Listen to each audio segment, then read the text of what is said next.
கர்த்தருக்கு ஸ்தோத்திரம். இந்த நாள் சிந்தனைக்காய் எடுத்துக்கொண்ட வேத வசனம் 1 சாமுவேல் 24:17. தாவீதை பார்த்து, நீ என்னை பார்க்கிலும் நீதிமான், நீ எனக்கு நன்மை செய்தாய், நானோ உனக்கு தீமை செய்தேன். ஹல்லேலூயா. நம்முடைய வாழ்க்கை பயணத்திலே பலதரப்பட்ட ஜனங்களை நாம் சந்தித்திருக்கிறோம்.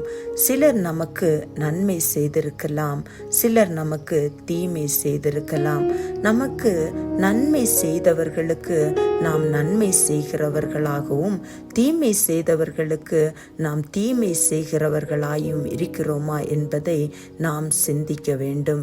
இந்த வேத பகுதியை நாம் தியானிக்கும் போது வேத வசனத்தில் குறிப்பிடப்பட்டிருக்கிறது, இங்கு தாவீது சவுலுக்கு நன்மை செய்கிறவனாயிருந்தான்.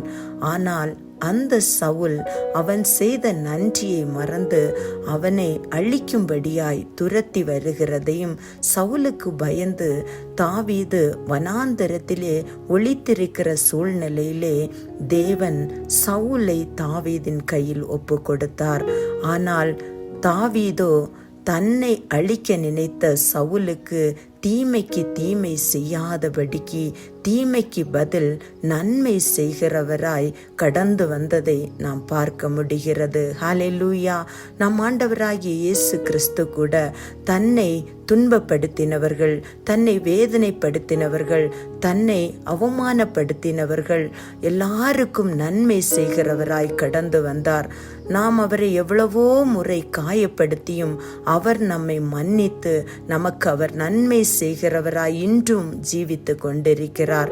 ஆனால் நாமோ நமக்கு தீமை செய்கிறவர்களுக்கு தீமை செய்ய நாம் விரைந்தோடுகிறவர்களாய் இருக்கிறோமா? நாம் நம்மை சிந்தித்து பார்க்க வேண்டும்.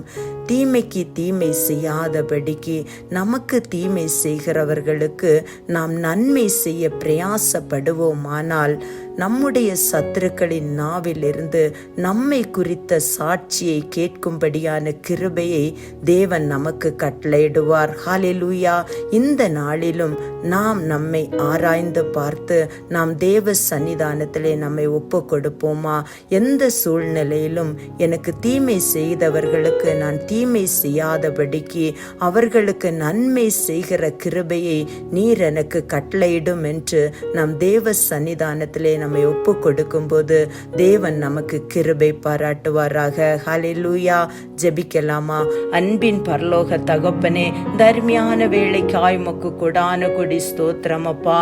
நாங்கள் தீமைக்கு தீமை செய்யாதபடிக்கு நாங்கள் தீமைக்கு பதில் நன்மை செய்கிற கிருபையை நீர் எங்களுக்கு தந்தருளுவீராகப்பா. நாங்கள் யார் மேலும் வைராக்கியமோ கோபமோ வைக்காதபடிக்கு ராஜா, நாங்கள் அவர்களுடைய குறைகளை குற்றங்களை மன்னித்து அவர்களுக்கு நாங்கள் நன்மை செய்ய எங்களுக்கு உம்முடைய சுபாவத்தை நீர் தந்தருளுவீராக. உம்மை போல மாற்றுவீராக. பலப்படுத்துங்க இயேசுவின் மூலம் பிதாவே. ஆமேன். ஹல்லேலூயா. May God bless you.